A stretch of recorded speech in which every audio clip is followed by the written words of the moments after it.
और principle of inheritance, right? So please make sure that उसके लिए तैयारी करो यार सही से. You have to be. Physics का नहीं है उसमें. फिजिक्स का नहीं है, केमिस्ट्री बायो का है. Okay.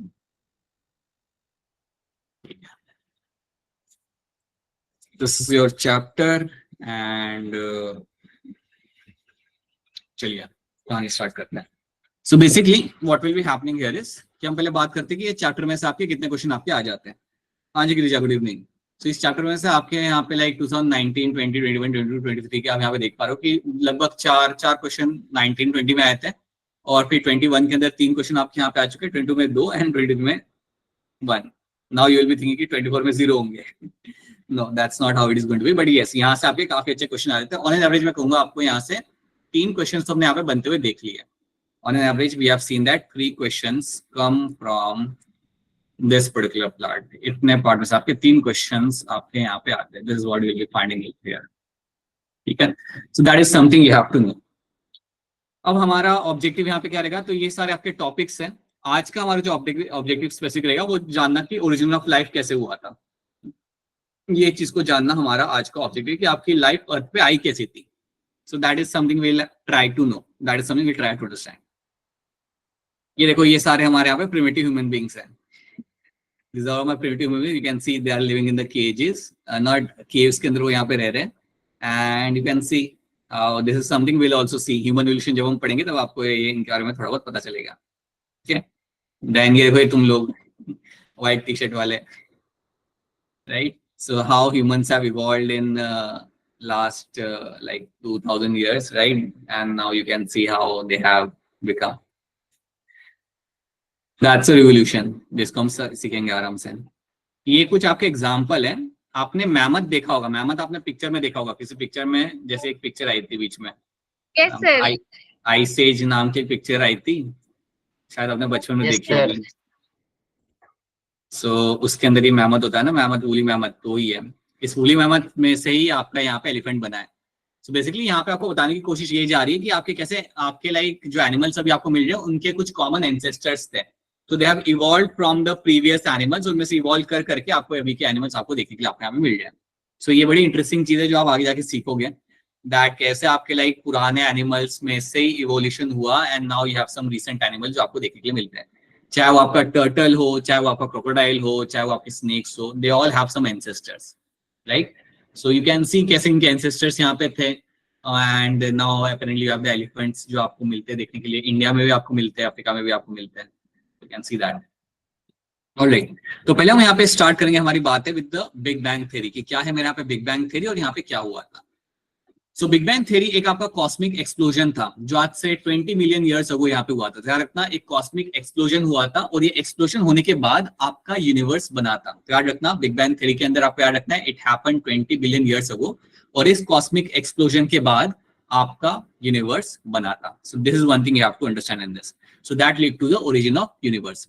और याद रखना, ये जो आपका जो एक्सप्लोजन हुआ और जिससे आपका यूनिवर्स जो बना है ना, वो अभी भी आपका एक्सपांड कर रहा है. वो आपका जो यूनिवर्स आपका बना है अभी भी आपका धीरे धीरे करके आपका एक्सपांड कर रहा है. तो ये चीज आपको याद रखनी है. और उसी यूनिवर्स के अंदर हमारी गैलेक्सी है और हमारी गैलेक्सी हमारी यहाँ पे है मिल्की वे, राइट? हमारी जो गैलेक्सी है वहां पे दैट विल बी मिल्की वे और उसी मिल्की वे के अंदर हमारा घर है. तो ये चीजें आपको यहाँ पे मालूम होनी चाहिए. सो याद रखना, big bang theory was a cosmic explosion जो आप इमेजिन भी नहीं कर सकते. इतना बड़ा एक्सप्लोजन यहाँ पे हुआ था और अराउंड 20 बिलियन ईयर्स अगो, उससे ही आपका ओरिजिन हुआ था यूनिवर्स का, राइट? और ये आज भी कंटिन्यू कर रहा है, एक्सपांड हो रहा है. आज के दिन भी ये आपका स्लोली स्टेडली आपका यहाँ पे एक्सपांड हो रहा है. ठीक है, सो ये आपका कॉस्मिक एक्सप्लोजन आपका यहाँ पे हुआ. आप देख पा रहे हो यहाँ पे आपका यूनिवर्स बन चुका है एंड उसके बाद यूनिवर्स के अंदर आपकी कई सारी यहाँ पे गैलेक्सीज बनी. अब गैलेक्सीज बनने के लिए आपका हीलियम और हाइड्रोजन ने एक बहुत इंपॉर्टेंट रोल प्ले किया था. सो याद रखना, जैसे ही आपका एक्सप्लोजन हुआ उसके बाद आपके कई सारा आपका यूनिवर्स बना. यूनिवर्स बनने के बाद आपका टेम्परेचर नीचे आया थोड़ा. आफ्टर एक्सप्लोजन आप जानते हो कोई भी एक्सप्लोजन होने के बाद आपका टेम्परेचर हाई रहता है, लेकिन जब आपका टेम्परेचर नीचे आया सो उसके बाद क्या हुआ, number of galaxies were form.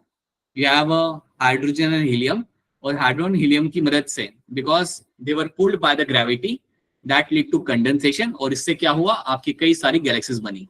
Different galaxies in the universe were form because of the helium and hydrogen की वजह से कई सारी गैलेक्सीज आपके यहाँ पे बनी। आपको याद रखनी है कई सारी गैलेक्सीज है आपके यूनिवर्स के अंदर, बट आपकी गैलेक्सी कौन सी है? That is going to be the Milky Way, that is always going to be the Milky Way over here, right. So ये है आपके यहाँ पे मिल्की वे जो आप देख पा रहे हो, आप ऐसे ही देख सकते हो मिल्की वे को, राइट।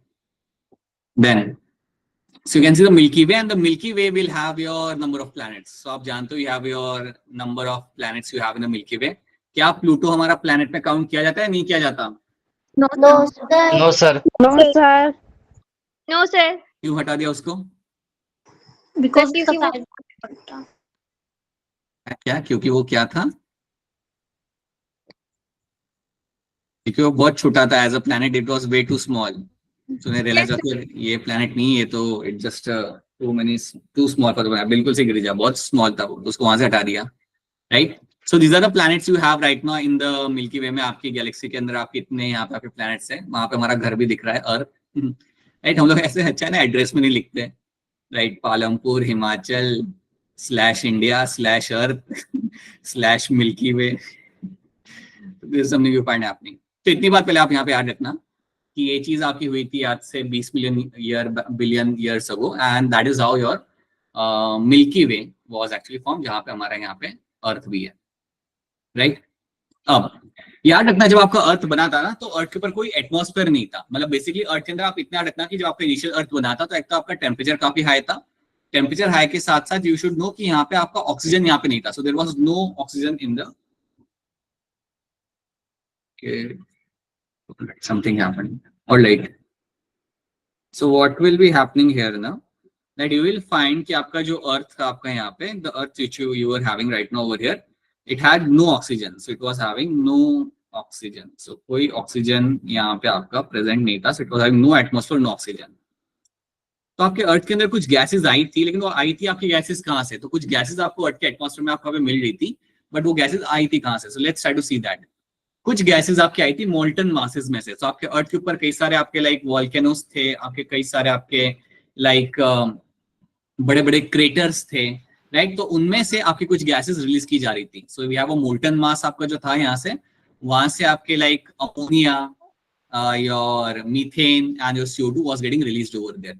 और जो आपको यहाँ पे वाटर दिख रहा है, that was in the form of the water vapour. तो आपको जो H2O यहाँ पे दिख रहा है, that was in the form of my water vapour. तो ये था आपका वाटर वेपर के फॉर्म में। So this was there in a form of my water vapour. तो ये वाटर वेपर के फॉर्म में आपको यहाँ पे मिल रहा था देखने के लिए, ओके। तो याद रखना मोल्टन मास में से ये सारी गैसेस आपकी आ रही थी एटमॉस्फेयर के अंदर।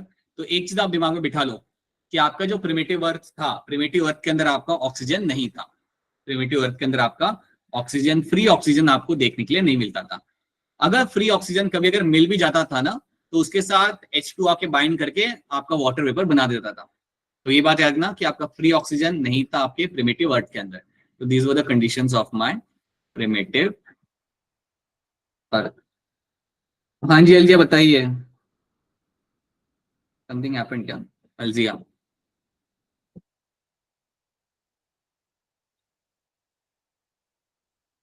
क्वेश्चन तनप्रीत, हाँ जी बताइए क्या सवाल है आपका? सर जो आपने बताया वाटर कौन सी, अच्छा वाटर वेपर की फॉर्म में था? हाँ वाटर वेपर फॉर्म में, ठीक है, ठीक है। That was there in the water vapour के फॉर्म के अंदर, ठीक है।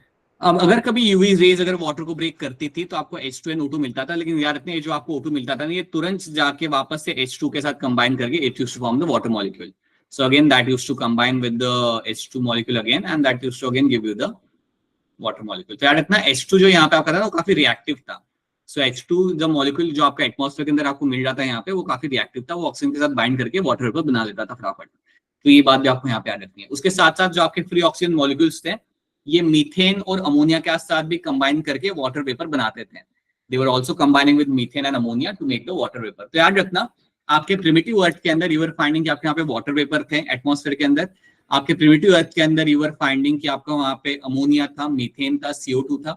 ये अमोनिया, मीथेन, CO2 आपका मोल्टन मासेस से आपका रिलीज हो रहा था। सो आपके जो भी क्रेटर्स थे, आपके जो वॉल्केनिक इरप्शंस आपके वहाँ पे हो रहे थे, वहां से आपकी गैसेस आपके वहां से आ रही थी and they were getting into the atmosphere.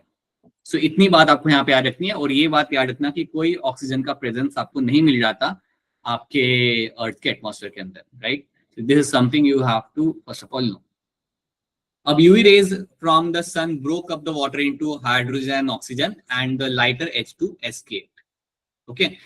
Oxygen combined with the ammonia and methane to form the water. So oxygen आपका combine करता था ammonia methane के साथ और आपको water बनाता था CO2 and other gases. तो यहाँ पे आपको oxygen हमेशा free form में कभी रहा ही नहीं, वो हमेशा किसी ना किसी से combine करके कुछ ना कुछ आपको बना देता था यहाँ पे. Either it used to form the ammonia or it used to form the your methane, right? के साथ combine करके it used to form the water ultimately.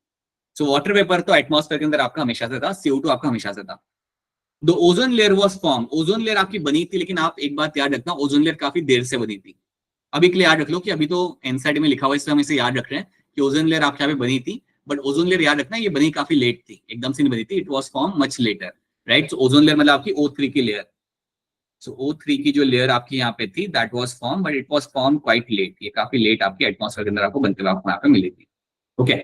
अब यहाँ पे हुआ क्या ना, अब आप अगर देखोगे अर्थ के एटमॉस्फेयर के अंदर तो यू विल फाइंड कि वहां पे आपको वाटर वेपर मिल जाए. You have ample amount of water vapour in the atmosphere. ठीक है. अब वो जो आपका वाटर वेपर जो आपको यहाँ पे दिख रहा है, वो वाटर वेपर आपका आ रहा है अब प्लैनेट के ऊपर. It is getting condense and falling on to the earth. अब जो आपके यहाँ पे वाटर वेपर था वो आपका अर्थ पे आने लगा in a form of the rain.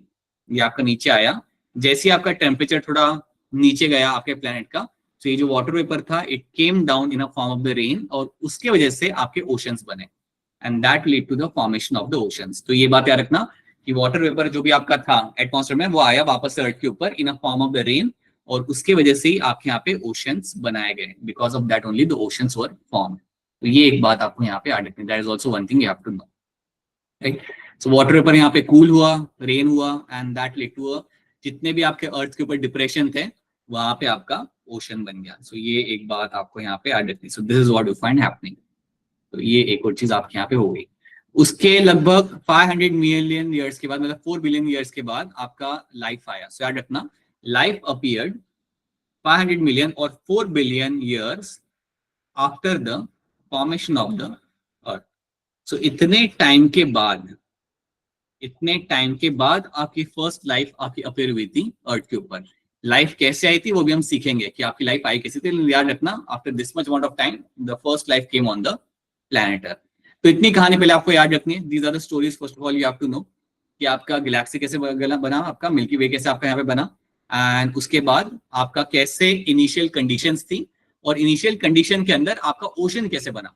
So ocean basically आपका जो भी आपका वाटर वेपर था एटमॉस्फेयर के अंदर, that came down on your crater और on the depression in a form of the rainfall, और उससे आपको यहाँ पे ओशंस आपके यहाँ पे बन गए. तो ये चीज हमने यहाँ पे देख ली. अब हम सीखेंगे यहाँ पे theories behind the beginning of the life. कौन सी थियरीज आपके सामने है यहाँ पे, उसको हम यहाँ पे सीखेंगे. तो चलिए हम यहाँ पे देखते हैं. यू हैव कुछ थियरीज आपके सामने मैंने लिख के रखी हुई है, तो इनको मैं यहाँ पे थोड़ा सा समझाता हूँ आपको. सो let's have a look at this theories over here. First of all you have a theory of panspermia. अब पैंसपर्मिया की अगर मैं यहाँ पे बात करूँ, से जो थियरी है ना, अगर आपके सामने ये टर्म है पैंसपर्मिया, तो याद रखना ये थियरी आपको ये बताती है कि आपकी जो लाइफ है ना वो किसी और प्लैनेट से आई हुई है. Theory of panspermia says that life came from some other planet. Basically वो ये कह रहे कि हमारे ancestors alien थे, right? That's what they're telling us, that life actually came from the another planet. तो ये आपकी होती है theory of panspermia. So life came from another planet. So basically it came from some other planet. Accidentally आपकी life यहाँ पे आ गई. तो इनका मानना ऐसा था कि कुछ spores थे, there were some spores, और ये जो आपके spores थे ये दूसरे planet पे थे. They were from other planet. ये आपके कुछ स्पोर्स थे, they were from other planet, और ये स्पोर्स एक्सीडेंटली अर्थ के ऊपर आ गए. और जैसे ही ये स्पोर्स एक्सीडेंटली अर्थ के ऊपर आ गए तो वहां से फिर आपकी लाइफ बन गई, मतलब वहां से आपकी फिर लाइफ ओरिजिनेट आपके यहाँ पे कर गई. तो ये बात आपको मिलते होते हुए देखने के लिए आपको मिलेगी in my theory of my panspermia, that life actually came from some other planet. ये इंडिया लाइफ अर्थ पे कभी बनी नहीं थी, वो कहीं और से आई थी. किस फॉर्म में? In a form of the spores, and those spores came on earth, और वहां से फिर लाइफ बनी, राइट.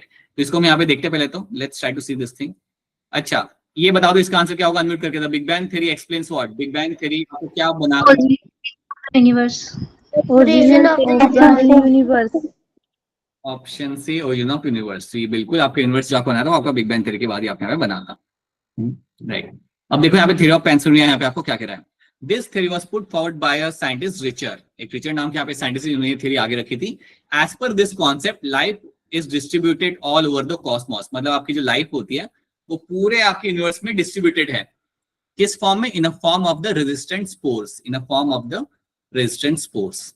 और इसको इन रेजिस्टेंट स्पोर्स को हम कहते हैं यहाँ पे एज अ कॉस्मोजोआ। उन्होंने नाम भी दे दिया, सोचो उन्होंने वो टाइम पे नाम भी दे दिया कि जो स्पोर्स हैं होते होंगे उनको हम बोलेंगे यहाँ पे as a cosmozoa, right, which might have reached the earth accidentally and from other planet of the universe, जो accidentally अर्थ के ऊपर आ गई और वहां से फिर आपकी पूरी यहाँ पे लाइफ बन गई।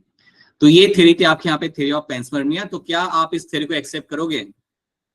No sir. No sir. No sir. ऐसे नहीं करोगे, आप तो पढ़ रहे हो काफी टाइम से, राइट। सो वो टाइम पे, but this theory was actually quite accepted back then, it was quite accepted कि ये हो सकता है, that people believe that, right. But ये ट्रू नहीं है, बिल्कुल भी यहाँ पे ट्रू नहीं है। अगर आपको ये बात मालूम हो कि जब कोई भी चीज अगर अर्थ के एटमॉस्फेयर के अंदर आती है ना बाहर से, तो इतना हाई टेम्परेचर होता है कि वो सर्वाइव नहीं कर पाती।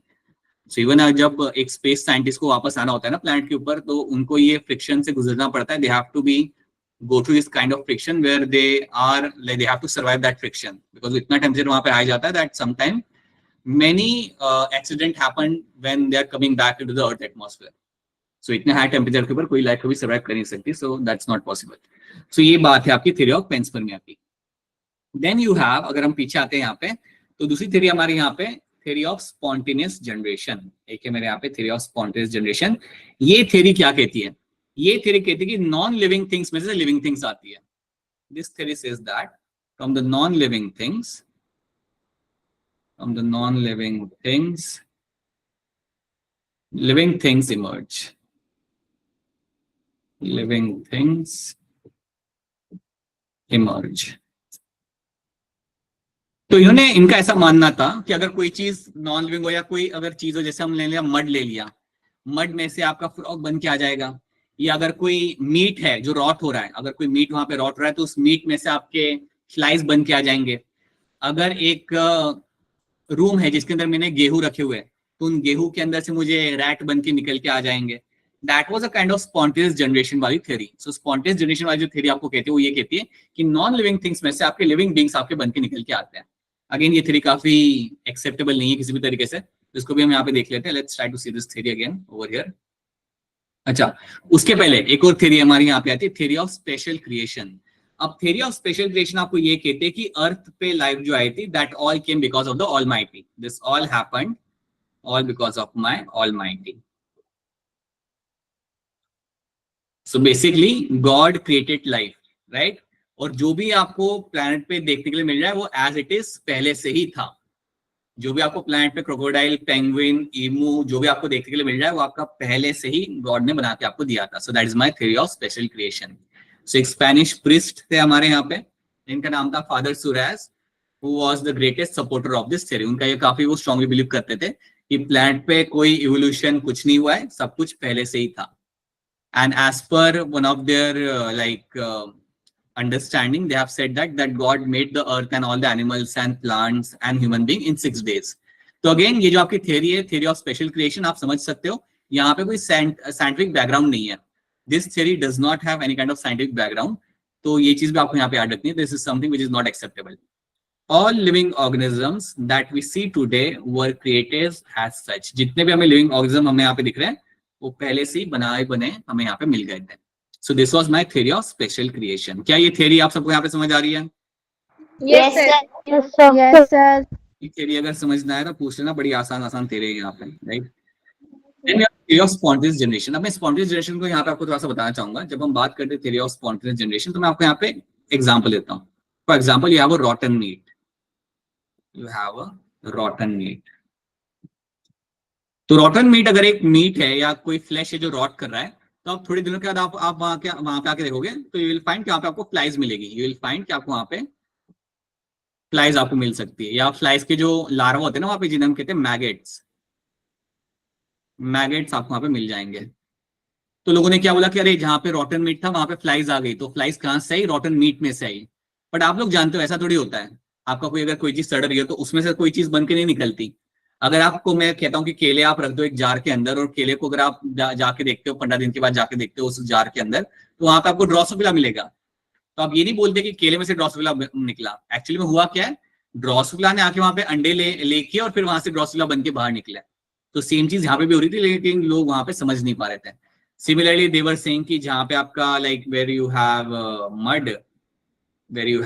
मड, उस मड में से देन यू कैन फाइंड या आपका वहां पे फ्रॉग बनते हुए आपको वहां मिल जाए, कि जहाँ पे मड हो गया, कीचड़ हो गया, वहां पे 2-4 दिन के बाद जाके वहां पे देखो तो वहां पे फ्रॉग घूमता हुआ आपको वहां पे दिख रहा है. सो दे वर लाइक अरे यहाँ से बन के निकला है. So that was my theory of spontaneous generation which is not acceptable by any means. कहीं से भी आपके यहाँ पे साइंटिफिकली यहाँ पे कोई कुछ प्रूव नहीं कर सकता आप इसे. Right, my is going to be untrue. ठीक है, देखो यहाँ पे क्या लिखा हुआ है. The theory of spontaneous, this theory states that life is created spontaneously from non-living matter. जो मैंने आपको बोला था यहाँ पे. For a long time, it was believed that life came out of the decaying and rotting matter such as straw and mud. Straw, mud या कुछ भी rotting matter आप लोगे ना वहां से आपकी लाइफ निकल के आएगी, ऐसा लोगों का मानना था और लोग बिलीव भी करते थे. People used to believe that as well. क्योंकि उन्हें दिखता था ना कि वहां पे कोई एनिमल घूम रहा है या कोई वहां पे मक्खियां आ चुकी है. So they used to believe that. But इसको प्रूव किया था कि ये अनट्रू है या ये रिजेक्ट की थी इस थ्योरी को. किसने किया था? लुइस पास्चर ने. ये नाम आपको याद रखना है. सो लुइस पास्चर ने यहाँ पे कुछ अपने एक्सपेरिमेंट यहाँ पे किए थे and because of those experiment he actually prove कि जो थ्योरी है ना, थ्योरी ऑफ स्पॉन्टेनियस जनरेशन, ये सही नहीं है, ये बिल्कुल गलत है. सो लुइस पास्चर भी थे आपके वहां पे इन्वॉल्व. एक और 2 साइंटिस्ट थे आपके यहाँ पे, फ्रांसिस्को रेडी एंड लोरेंजो स्पेलांजी. सो ये 3 साइंटिस्ट आपके थे जिन्होंने आपका एक एक्सपेरिमेंट अपना यहाँ पे रन किया था और वो रन करके उन्होंने यहाँ पे प्रूव किया था कि थ्योरी ऑफ स्पॉन्टेनियस जनरेशन आपके यहाँ पे सही नहीं है, ये आपकी अनट्रू है. तो याद रखना, what is my theory of spontaneous generation says that. कभी मैच द फॉलोइंग में अगर क्वेश्चन आ गया तो you should be able to handle this question. ठीक है, ऑलराइट. अब देखते हैं हम यहाँ पे कि लुइस पास्चर ने क्या किया था. यहाँ पे आप देख पा रहे हो पत्थर है, मड है, स्ट्रॉ है और इसमें से ये अगर डिकम्पोज हो रहा है या कुछ काफी टाइम से पड़ा हुआ है देन यू विल फाइंड इसमें से life. Something like that doesn't happen. This is now how it works. So अगर एक पानी रुका हुआ भी है ना, तो रुके हुए पानी के अंदर जब आपको मॉस्किटो के लार्वा दिख रहे होते हैं तो इसलिए नहीं कि वो रुके हुए पानी में से आ रहे हैं. They are coming because उस पानी को यूज किया मॉस्किटो ने to lay the eggs and because of that वहां पे आपको मॉस्किटो लार्वा वहां पे मिल जाता है. That is something you have to understand, right?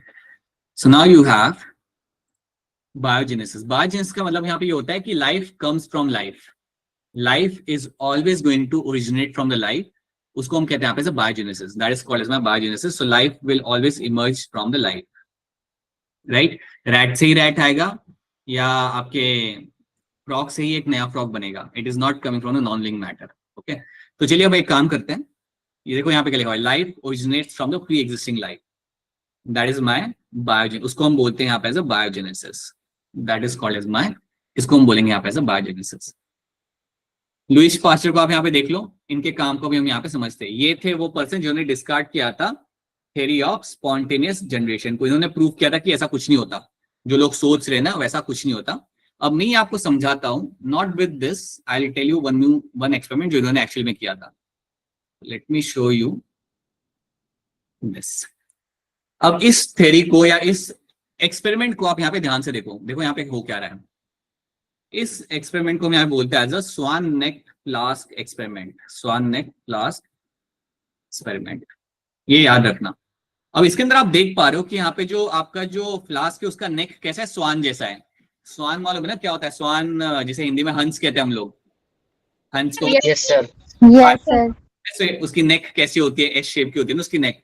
तो इसको हमने यहाँ पे स्वान नेक फ्लास्क हमने इसे यहाँ पे बोला है. अब इसको आप ध्यान से सुनना. आपने क्या किया इस कंडीशन के अंदर, ये जो नंबर 1 कंडीशन, इसमें आपने क्या किया, इसमें आपने डाला ईस्ट. आपने इसके अंदर रखा था, आपने इस चेंबर के अंदर, इस फ्लास्क के अंदर आपने क्या रखा था, आपने रखा था यहाँ पे आपका ईस्ट. ठीक है, आपने ईस्ट को उसके अंदर रखा, प्लस आपने इसको बॉईल कर दिया. ईस्ट को रखने के बाद, ईस्ट को वहां पे रखने के बाद आपने उसे क्या किया, आपने उसे वहां पे बॉईल कर दिया. अब एक बात बताओ, अगर आपने ईस्ट को अंदर रखा और उसे बॉईल कर दिया तो क्या ईस्ट वहां पे जिंदा होगा या नहीं होगा?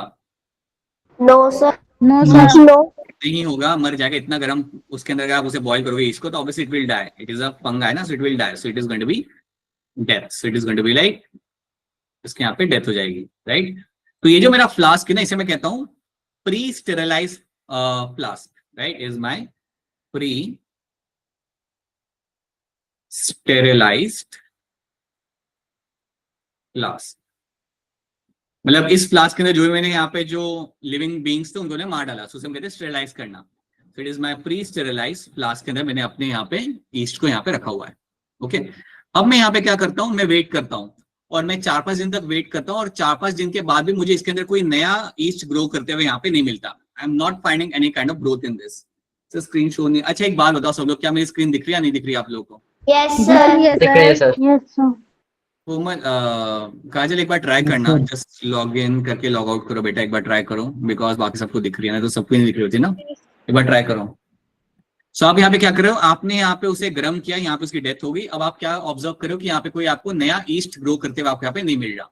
अब क्वेश्चन यहाँ पे ये आता है कि इस एक्सपेरिमेंट का लॉजिक क्या है। लॉजिक यहाँ पे ये है कि आपके ये जो स्वान नेक है ना, इसके अंदर माइक्रोब आके अटक जाता है। अगर कोई माइक्रोब यहाँ से अंदर जाता है, समझो अगर कोई माइक्रोब आता है, समझिए मेरे माइक्रोब है और वो कहते हैं कि चलो हम अंदर जाते हैं, और अगर वो इसके अंदर से एंटर करेंगे बिना, तब भी वो यहाँ पे अटक जाएंगे। So they will not go beyond it, because ये जो नेक होता है ये इनको आगे जाने नहीं देता। ये जो नेक होता है इनको आगे जाने नहीं देता। तो याद रखना, बाहर से जो माइक्रोब्स है आपके, दीज आर माय माइक्रोब्स, ये अंदर नहीं जा पा रहे। क्यों नहीं जा पा रहे? Because you have a swan नेक। ये जो स्वान नेक जो आपके यहाँ पे ना, उसके वजह से आपके जो माइक्रोब्स होते हैं वो बाहर के बाहर ही अटक जाते हैं, अंदर यहाँ पे जा नहीं पा रहे। और इसलिए आपने क्या देखा कि 2-4 दिन के बाद भी आपको आपके फ्लूइड के अंदर कोई भी ग्रोथ होते हुए आपको यहाँ पे नहीं मिली। You are finding no growth was seen in the fluid over there. So ये एक बात आपको यहाँ पे याद रखनी है। दूसरी चीज, अब आप यहाँ पे देखो क्या किया। तो ये उसने किया अपना पहला एक्सपेरिमेंट कि उसने बॉईल किया ईस्ट को, फिर उसने छोड़ दिया उसे 1 हफ्ते के लिए या कुछ दिनों के लिए, और फिर उसने देखा कि वहां पे कोई भी ग्रोथ नहीं हुई। अब वो ग्रोथ क्यों नहीं हुई? क्योंकि आपका जो फ्लास्क का नेक था उसके अंदर माइक्रोब जाके अटक गए, वो आगे नहीं जा पाए। ये स्वान नेक के अंदर माइक्रोब जाके अटक गए, वो आगे नहीं जा पाए। क्या इतनी बात आप सबको समझ आ रही है? Is this thing clear to all of you? Yes, Yes, sir. ठीक है। अब दूसरी कंडीशन में यहाँ पे क्या हुआ ना, दूसरी कंडीशन आप यहाँ पे देखो, आपने वापस इसको बॉईल किया, मतलब यहाँ पे आपका जो ईस्ट था उसको आपने मार डाला। सो अगेन यहाँ पे हमने यहाँ पे ईस्ट लिया, राइट, और उसे जिंदा नहीं रखा हमने, यहाँ पे उसको बॉईल किया and it was again pre sterilized, हमने उसे यहाँ पे कर दिया। So all the yeast over there were killed over there, so again they were killed, so they actually died over there, right. तो इनकी डेथ करने के बाद, इनकी यहाँ पे डेथ हो गई थी। अब उन्होंने क्या किया कि हमारा जो स्वान नेक का जो स्वान नेक था ना, जो स्वान नेक क्लास का जो स्वान नेक था, उसको हमने तोड़ दिया। देखो हमने इसे यहाँ पे ब्रेक कर दिया, दिस वॉज ब्रोकन। अब एक बात बताओ, अगर मैंने इसको यहाँ पे ब्रेक कर दिया, काजल यू हैव टू, बिकॉज मेरी एंड से बेटा स्क्रीन दिख रही है, so एक बार फिर आपको ट्राई करना पड़ेगा, जस्ट ट्राई अगेन। अच्छा अगर किसी और को भी अगर स्क्रीन दिख रही तो प्लीज लेट मी नो, अगर बाकियों को भी स्क्रीन नहीं दिख रही तो। दिख रही है ना फिलहाल के लिए सबको स्क्रीन? Yes, सब लोग चुप yes, हो। Yes, yes, sir. sir. Yes, sir. तो जब आप यहाँ पे when you find this has been broken, जब आप देखते हो कि आपने यहाँ पे फ्लास्क के नेक को आपने यहाँ पे ब्रेक कर दिया, तो आप देखो यहाँ पे होता क्या है। अगर आप इस नेक को ब्रेक कर दोगे, अगर आप इस फ्लास्क का जो स्वान नेक था उसको आपने निकाल दिया, तो आपके माइक्रोब्स तो आराम से अंदर जा पाएंगे। आपके जो माइक्रोब्स होंगे उनको जो रोकने का जो मीडियम था वो तो आपका हट गया। तो आपने क्या किया, आपने जब वेट किया 1 हफ्ते के लिए ये सब करने के बाद, तो आपको कुछ टाइम के बाद क्या मिला, there was a microbial growth.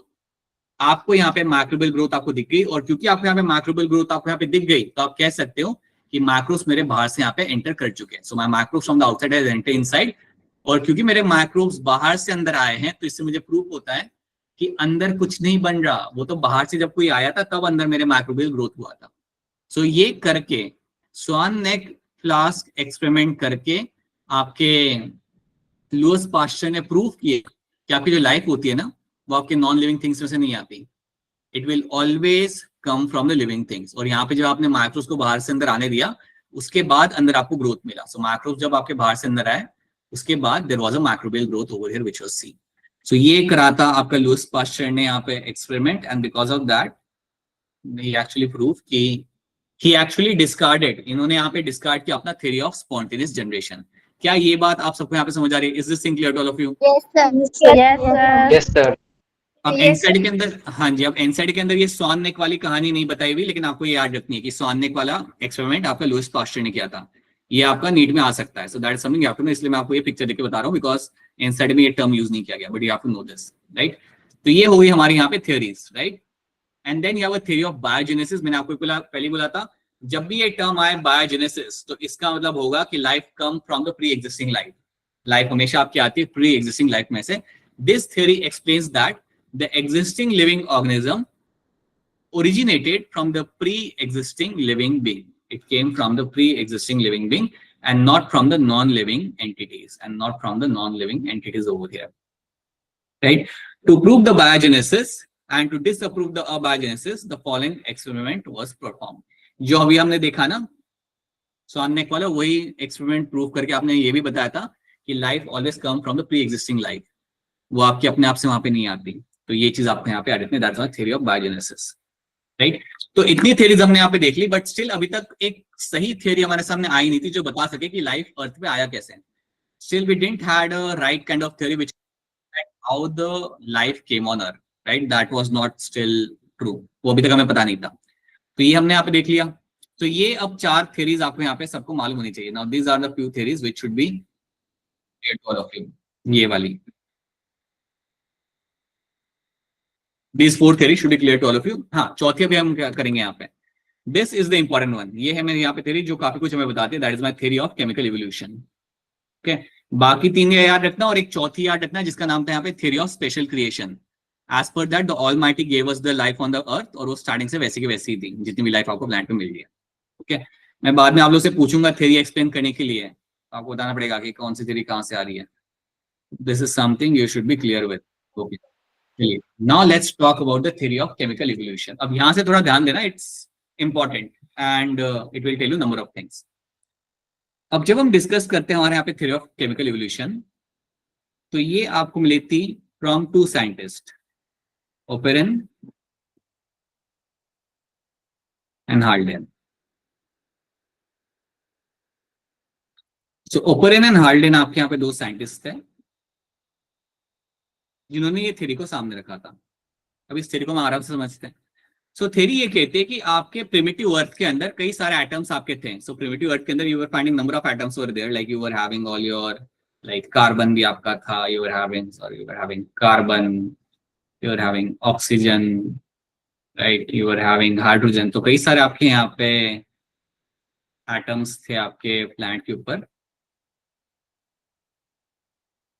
And all this atoms ultimately combined, ये सारे जो आपके यहाँ पे एटम्स थे, राइट, और भी कई सारे आपके यहाँ पे आपके एटम्स थे, सो दे एक्चुअली कंबाइंड, ये कंबाइंड हुए and they give rise to number of things. और इनके वजह से आपको काफी चीजें आपको मिली थी यहाँ पे जो आप जानते भी हो।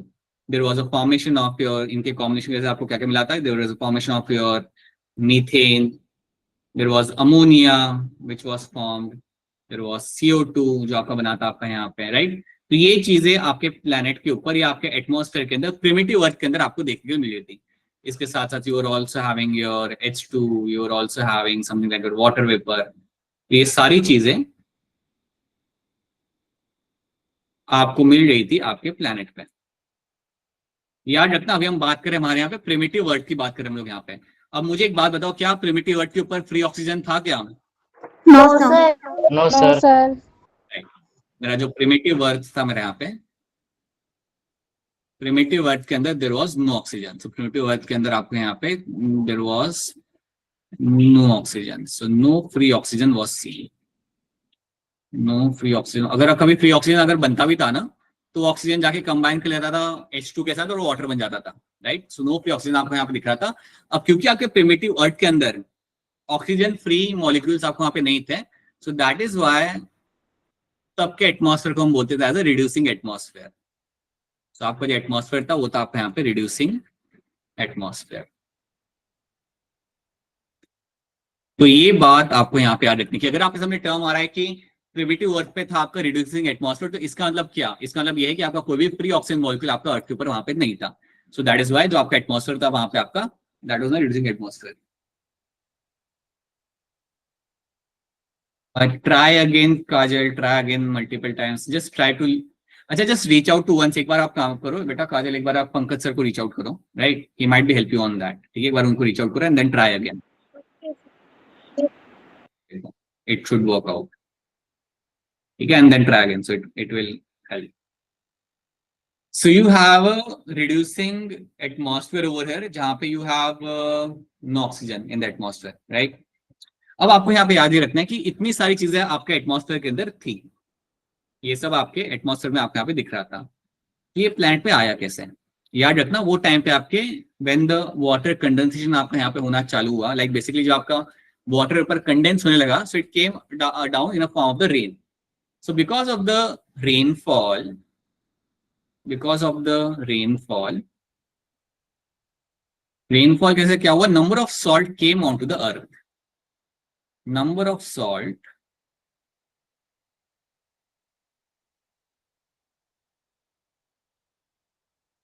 केम ऑन अर्थ। काफी चीजें रेनफॉल के साथ साथ अर्थ के ऊपर आई। अर्थ पे कहां पे, अर्थ पे जब रेनफॉल हो रहा था तो ओशन में आ रहा था, ओशन बने उससे, तो ओशन के अंदर कई सारे सॉल्ट्स और कई सारे आपके मॉलिक्यूल्स आपके यहाँ पे ओशन के अंदर आ गए थे। तो आप ये सोच लो कि आपके ओशन के अंदर आपको काफी चीजें यहाँ पे देखने के लिए आपके यहाँ पे मिल रही थी। You are finding something like your methane came in the ocean, आपका यहाँ पे था नाइट्राइड्स आपके ओशंस में मिक्स होने लगे थे, right. You are finding something like your ammonia आपको ओशन में इकट्ठा होने लगा था यहाँ पे, सो अमोनिया आपको यहाँ पे इकट्ठा हो रहा था। HCN हाइड्रोजन साइनाइड भी आपको ओशन में यहाँ पे इकट्ठा हो रहा है। सो कई सारे मॉलिक्यूल्स आपके along with the rainfall came into the oceans.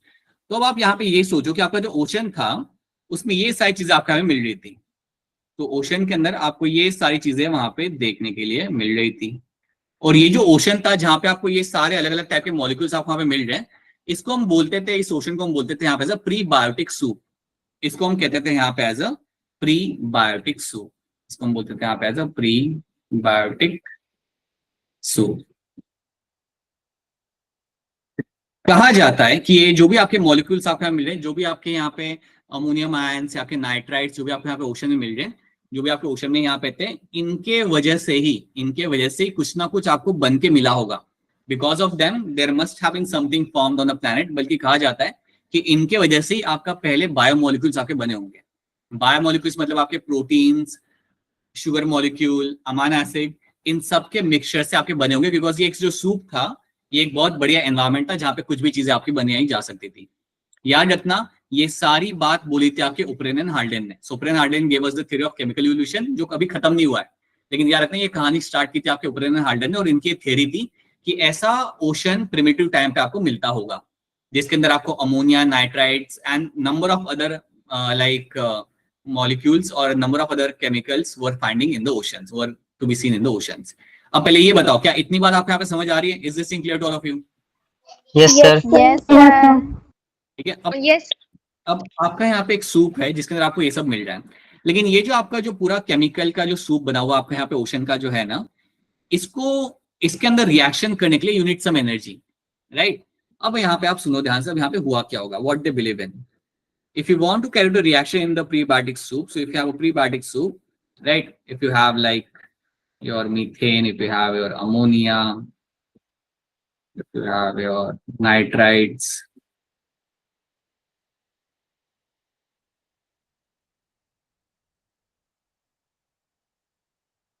अब इनके बीच में रिएक्शन कराने के लिए you need some help। इनके बीच में अगर आपको रिएक्शन कराना तो रिएक्शन कराने के लिए आपको यहाँ पे कोई हेल्प चाहिए, आपको चाहिए as a source of some energy to carry out the reaction over here. You need some source of energy over here. अब ये एनर्जी आपकी कहां से आ रही थी? So now let's see what was this source of energy over here. तो ये जो आपकी एनर्जी आ रही थी इनके बीच में रिएक्शन कराने के लिए, बिकॉज अगर इनको हमें यूज करके कुछ बनाना है, अगर अमोनिया मीथेन को यूज करके अगर मुझे कुछ नया बायोमोलिक्यूल बनाना है तो उसके लिए मुझे यहाँ पे रिएक्शन करना पड़ेगा, और रिएक्शन करने के लिए मुझे चाहिए एनर्जी, और ये एनर्जी मेरी कहां से आएगी? So this energy will come from solar radiation. This energy can come from UV rays.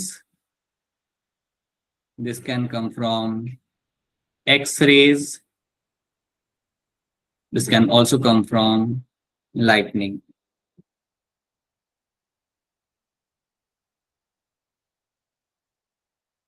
So lightning, X-rays, UV rays, solar radiation, ये सब आपके यहाँ पे आपके reasons थे. These were the reasons. Because of that आपको एक अच्छा खासा एनर्जी का एनवायरमेंट आपको यहाँ पे मिलता है जिसकी वजह से आपके इन मॉलिक्यूल्स के बीच में आपके यहाँ पे रिएक्शन होगा। So all those solar, UV rays, x-rays, lightning, इन सब के जैसे आपका यहाँ पे रिएक्शन हो रहा था बिटवीन दिस मॉलिक्यूल्स। अब जब आपका इन सब के जैसे आपका रिएक्शन होगा बिटवीन दिस मॉलिक्यूल्स तो अल्टीमेटली आपको क्या मिलेगा यहाँ पे बन के? So now they have said that क्योंकि आपके एनर्जी के सोर्सेज वहां पे थे, लाइटनिंग हो रही थी वहां पे, that was also source of energy. X-rays, UV rays, UV rays में इसलिए आपको कह रहा हूं क्योंकि मैंने आपको बोला था कि आपका जो ओजोन लेयर बनी थी वो आपकी काफी लेट बनी थी, सो पहले के प्रिमिटिव अर्थ के अंदर ओजोन लेयर नहीं थी और इसलिए यूवी रेस काफी आसानी से आपके अर्थ के एटमॉस्फेयर के अंदर आ जाती थी, and they were all were the like reasons because of that some source of energy was created, और इनके वजह से you are finding some biomolecules were formed, और इन सब की वजह से व्हाट वाज हैपनिंग, ऐसा माना जाता है that your basic monomer biomolecules were formed, your basic monomer of biomolecules must have been formed.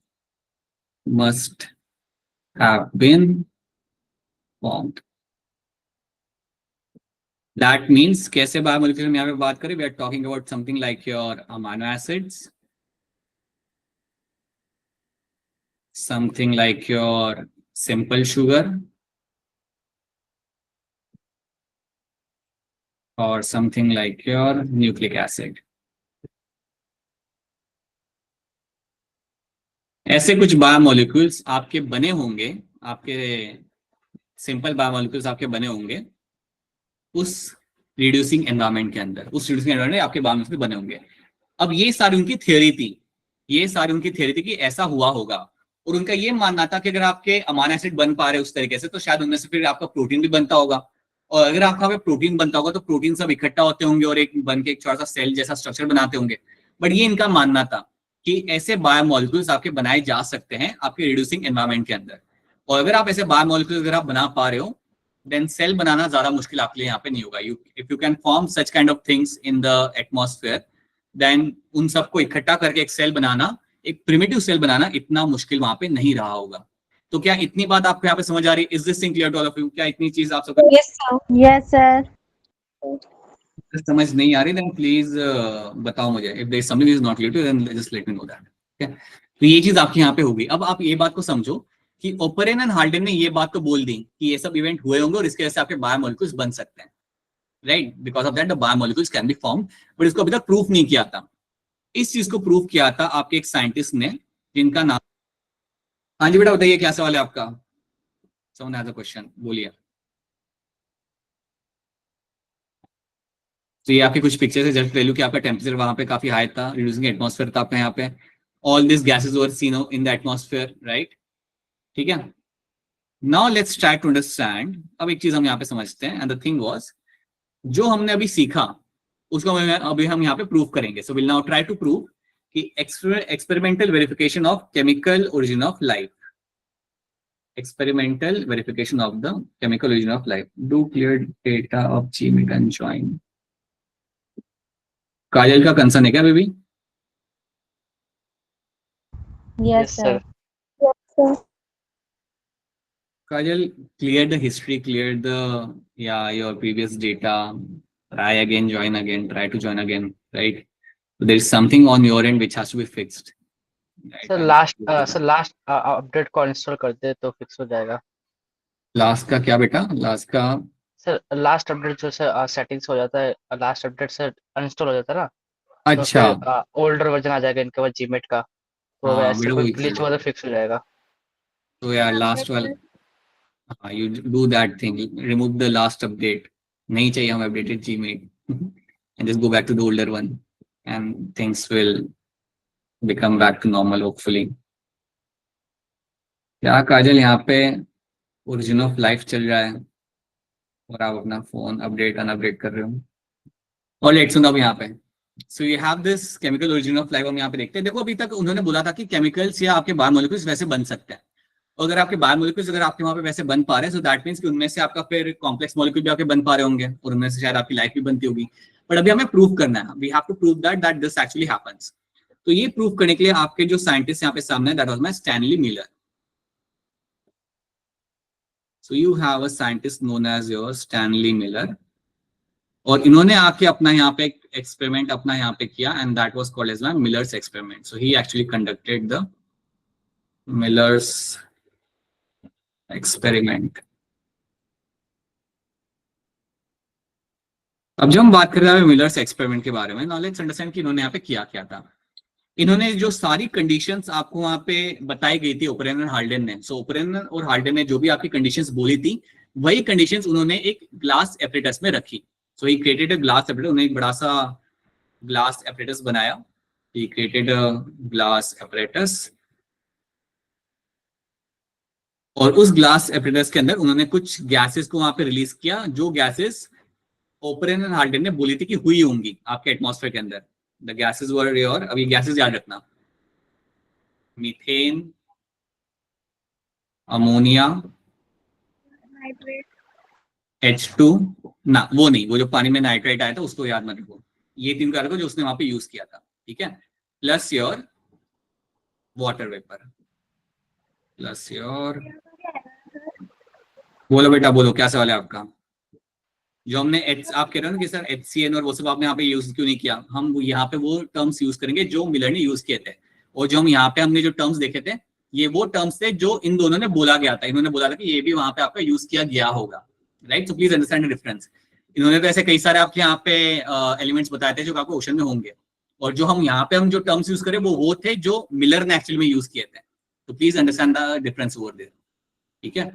तो ये चीजों को यहाँ पे इस्तेमाल किया था आपके स्टैनली मिलर ने। So these are the things which you use in the glass apparatus. And उसके बाद आपको याद रखना है कि इस जो ग्लास एपरेटस जो आपका यहाँ पे था, इसका टेम्परेचर यहाँ पे हमने मेंटेन किया था, the temperature was around 800 degree Celsius. That was the temperature of the glass apparatus, right. This was the temperature of the glass apparatus over there, right. The temperature was around like 800 degree Celsius यहाँ पे आपका temperature था, ठीक है। That was the one thing. Second thing आपको याद रखना कि ये तो आपका टेम्परेचर था, मतलब वहां पे काफी हाई टेम्परेचर उसने वहां पे रखा हुआ था। उसके साथ साथ यहाँ पे उसने लगाए थे कुछ इलेक्ट्रिकल डिस्चार्ज, उसने कुछ यहाँ पे इलेक्ट्रिकल डिस्चार्ज यहाँ पे लगा कर रखे हुए थे। सो जिनके वजह से लाइटनिंग वाला एटमॉस्फेयर वहां पे क्रिएट हो रहा था। सो दिस इलेक्ट्रिकल डिस्चार्ज और creating the spark, they were creating the spark which was similar to the lightning in the primitive atmosphere। जैसे आपके primitive atmosphere के अंदर आपके यहाँ पे लाइटनिंग होती थी, वैसे आपके यहाँ पे लाइटनिंग का भी एनवायरमेंट उसने वहां पे क्रिएट किया था।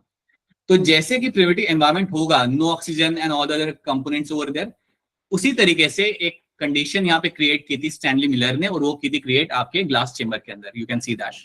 तो यहाँ पे स्पार्क यहाँ पे जनरेट करने के लिए यहाँ पे इलेक्ट्रोड यहाँ पे लगा के रखे हुए थे आपका यहाँ पे। देन यहाँ पे बॉइलिंग वाटर था। अभी जो बॉइलिंग वाटर होगा ना, ये आपका ऊपर जाएगा, राइट, एंड देन फिर आप यहाँ पे कंडेंसर की तरह ठंडा होगा, कंडेंसर ऐसे ठंडा करेगा और ये वापस से इसके अंदर इकट्ठा होगा।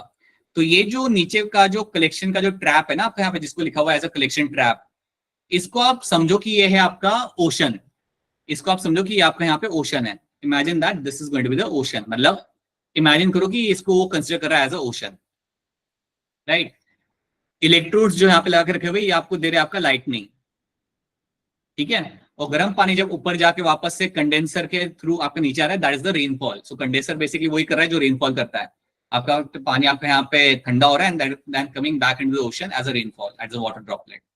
तो ये पूरा सिस्टम उसने बना के रख दिया, और ये सिस्टम उसने रन किया 1 हफ्ते के लिए। So this system was run for 1 week. याद रखना, ये सिस्टम पूरा रन किया उसने यहाँ पे 1 वीक के लिए। This was run for my 1 week के लिए इसने यहाँ पे से छोड़ दिया। और जब 1 हफ्ते बाद उसने यहाँ पे देखा, जब 1 हफ्ते बाद वो वापस आया, तो उसने पता है क्या ऑब्जर्व किया? ये जो आपका जो कलेक्टिंग ट्रैप है ना यहाँ पे, ये जो आपका जो कलेक्टिंग ट्रैप आपको यहाँ पे दिख रहा है, इस कलेक्टिंग ट्रैप के अंदर उसे काफी डार्क कलर का फ्लूइड मिला। सो इन दिस कलेक्टिंग ट्रैप, बोलो बेटा बोलो, बताओ। सर ये जो स्पार्क क्रिएट किया था इसका क्या काम था? ये spark was similar to the lightning which was happening in the primitive atmosphere, जो आपको यहाँ पे एनर्जी जनरेट करता है, which was a reason for generating some kind of energy for the chemical reaction. जैसे हमने देखा था प्रिमिटिव एटमॉस्फेयर में आपकी लाइटनिंग वो चीज करते थे, वही चीज आपके यहाँ पे स्पार्क कर रहे थे, वही चीज आपके यहाँ पे स्पार्क को यहाँ पे कर रहे थे to generate that kind of energy, जहां से आपका एक रिएक्शन वहां पे आपका हो सके आपके एटमॉस्फेयर के अंदर। अलजिया समझ आया मैं क्या कह रहा हूँ?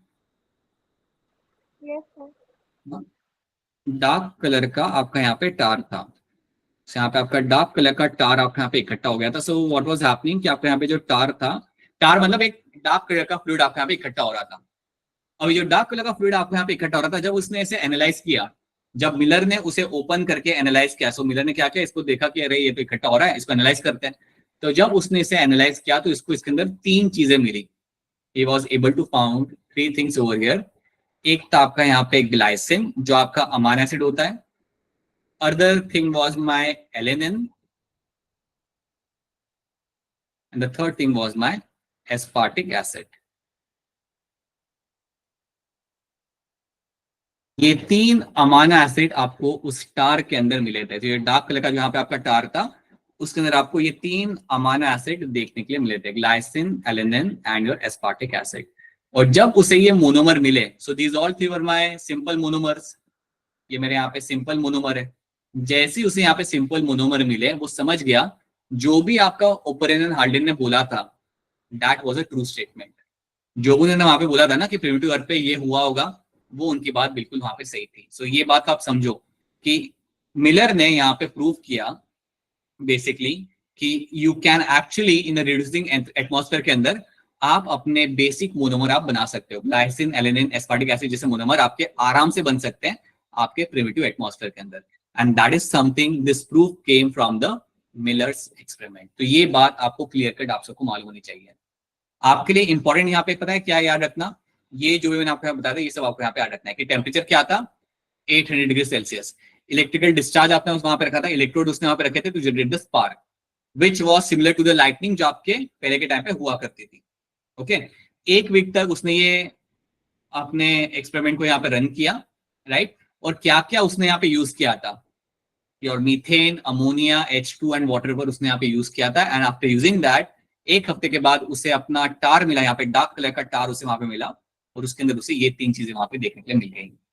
अब पता है यहाँ पे इंटरेस्टिंग बात क्या है कि उसने पता है क्या क्या इसके बाद उसने क्या किया, सेम चीज को उसने रन किया और इस बार उसने इलेक्ट्रिकल डिस्चार्ज यूज नहीं किया, या मैं कहूंगा उसने यहाँ पे स्पार्क जनरेट नहीं किया। जब उसने बिना स्पार्क के पूरा सिस्टम रन किया ना, उसे कुछ भी नहीं मिला। He couldn't find anything getting formed because of the absence of the spark over there. तो ये बात समझो कि जो बाहर की जो एनर्जी के जो सोर्स था ना, सोलर रेडिएशन या lightning, which was very essential to make those biomolecules, to make those simple biomolecules. अब बताओ क्या ये वाली बात आप सबको यहाँ पे समझ आ रही है? Yes, sir. Yes, sir. Yes, sir. अगर कोई चीज़ समझ नहीं आ रही तो बोलो इसके अंदर, या फिर एक काम करो इसका आंसर दो हैंड रेस करके। टेक योर टाइम, हैंड बिना हैंड रेस के आंसर दिया। So take your time. From his experiment by Stanley Miller produced amino acid by mixing the following in a closed flask. तो क्या क्या उसने यहाँ पे मिक्स किया था, किस टेम्परेचर पे रखा था उसने, जिससे उसको यहाँ पे रिजल्ट मिला। चलिए काम करते हैं, बताइए महेश क्या लग रहा है आपको इसका आंसर? Option A. महेश को यहाँ पे ऑप्शन नहीं लग रहा है, लेकिन हम बाकी से भी पूछना चाहेंगे। कलर चेंज करना पड़ेगा मुझे, कलर चेंज। अब बताइए सिद्रा क्या लग रहा है आपको? Sir, option A. Right, option आप यहाँ पे कह रहे हो। So methane, H2, ammonia, water vapour at 800 degree Celsius, ये आपके यहाँ पे आंसर आपका सही हो जाएगा, बिल्कुल सही। ठीक है, एक और क्वेश्चन हम यहाँ पे देखते हैं। हाँ, क्वेश्चन को खुद से पढ़ो and then raise your hand.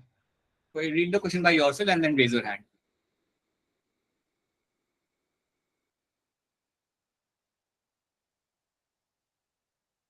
बताइए अंकिता क्या होगा इसका?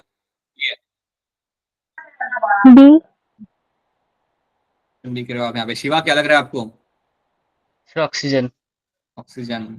शिवा थोड़ा बताओगे कि ऑक्सीजन वहां पे मिल क्यों नहीं पाता था? अगर आपका H2O ब्रेक होता भी था तब भी ऑक्सीजन वहां पे अकेला खड़ा नहीं रह पाता था वहां पे, क्यों ऐसा होता था?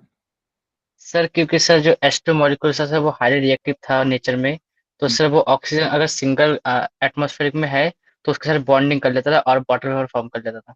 राइट, बिल्कुल सही। और एक और चीज रखना कि अगर आपके ऑक्सीजन और वैसे भी अगर आपको मिलते थे वहां पे फ्लोट करते हुए, तो they used to react with your ammonia and methane, और उनके साथ रिएक्ट करके भी वो आपको वाटर बना के आपको वहां पे देते थे। तो बिल्कुल ऑक्सीजन आपको फ्री वहां पे मिलता ही नहीं था, and because of that it was called as my reducing atmosphere, right. इनमें से पढ़ लो खुद से क्वेश्चन, मैं पढ़ने नहीं वाला। खुद से क्वेश्चन पढ़ो एंड बताओ कि इसके अंदर आंसर आपके यहाँ पे क्या आ सकता है। जल्दी से पढ़ो and tell me what can be the potential answer over here. Hand raise करना पड़ेगा, हैंड रेज करे बगैर आप आंसर नहीं दोगे यहाँ पे। बताइए पूर्वा क्या होगा इसका आंसर?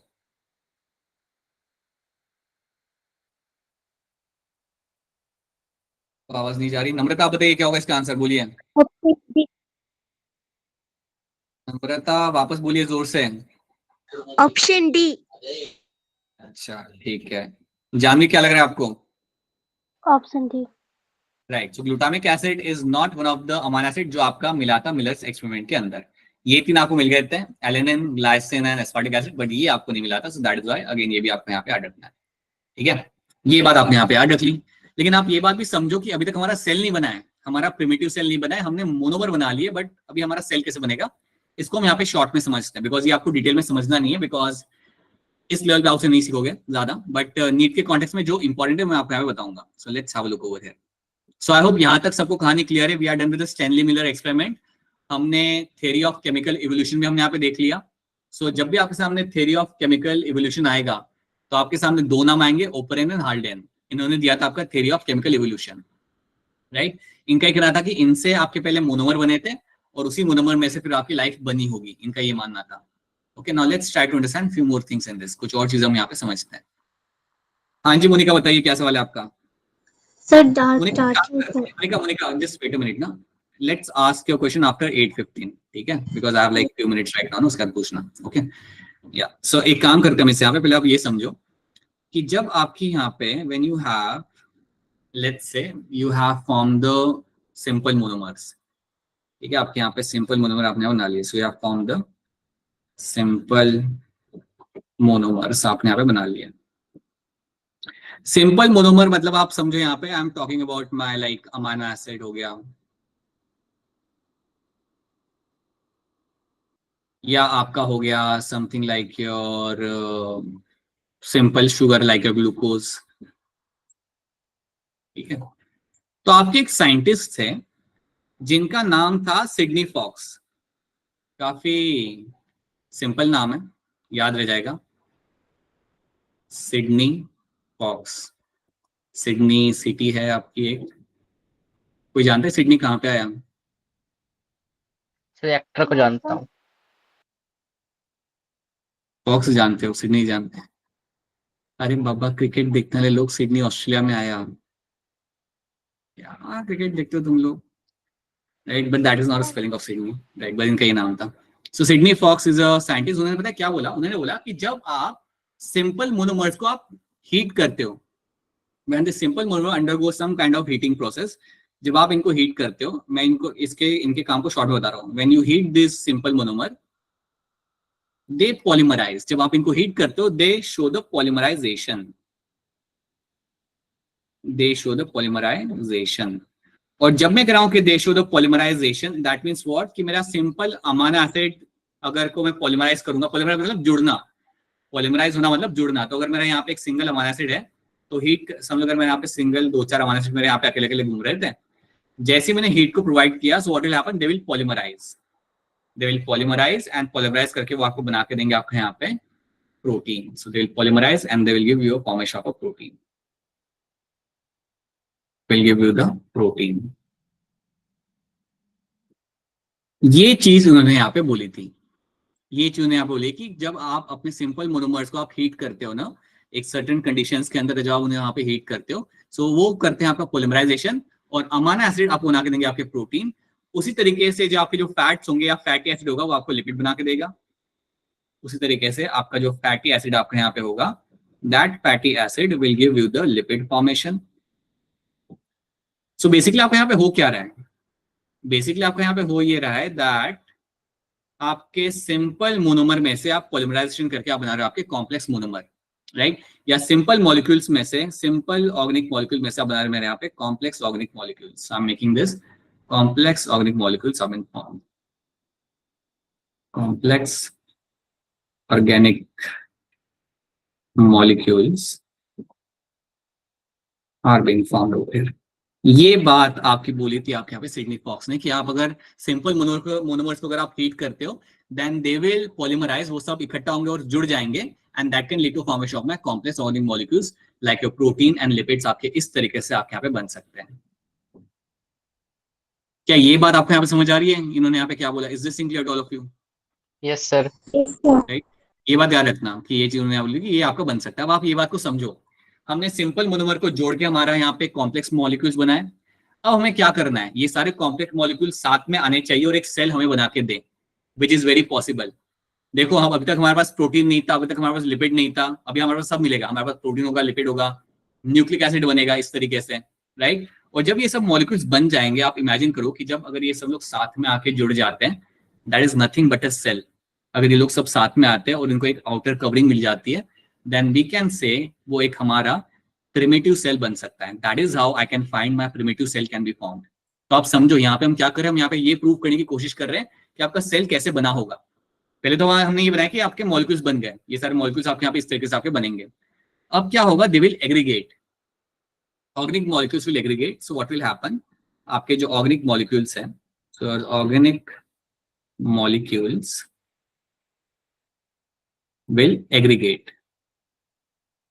एग्रीगेट करना मतलब इकट्ठा होना और सबके साथ ज्वाइन कर जाना। So this organic molecules will going to aggregate, right. अगर मेरे ऑर्गेनिक मॉलिक्यूल्स आके इकट्ठा और जुड़ रहे हैं एक दूसरे के साथ, तो आप थोड़ा इमेजिन करो कि आपके ये सारे ऑर्गेनिक मॉलिक्यूल्स साथ में आ गए, आपके ऑर्गेनिक मॉलिक्यूल्स यहाँ पे आपके साथ में आ रहे हैं, और इनके पास एक आउटर कवरिंग है, जो आपको यहाँ पे दिख जाएगी। ये जो आउटर कवरिंग आपको यहाँ पे दिख रही है ना, पहले बताना चाहूंगा, ये जो आउटर कवरिंग आपके यहाँ पे, it is a thin film of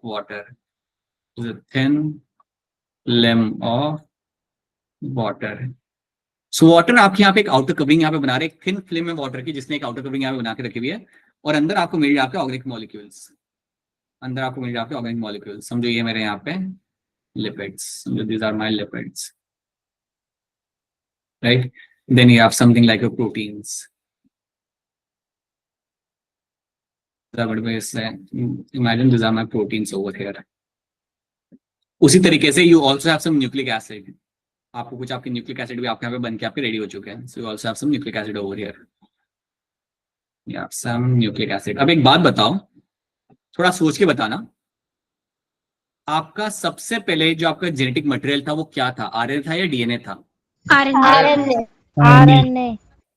RNA is the correct answer, याद रखना। तो ये बात भी दिमाग में याद रखना कि सबसे पहला जो मेरा प्रिमिटिव सेल बना होगा, उसके अंदर जो जेनेटिक मटेरियल मेरा रहा होगा, that has to be RNA molecule, ठीक है। उसको हम वापस से बाद में देखते हैं, पहले याद रखना आपके यहाँ पे ऑर्गेनिक मॉलिक्यूल्स हैं, ये सारे इकट्ठा हो गए और इनको आउटर कवरिंग एक मिल गई, किस चीज की मिली, थिन फिल्म ऑफ वाटर।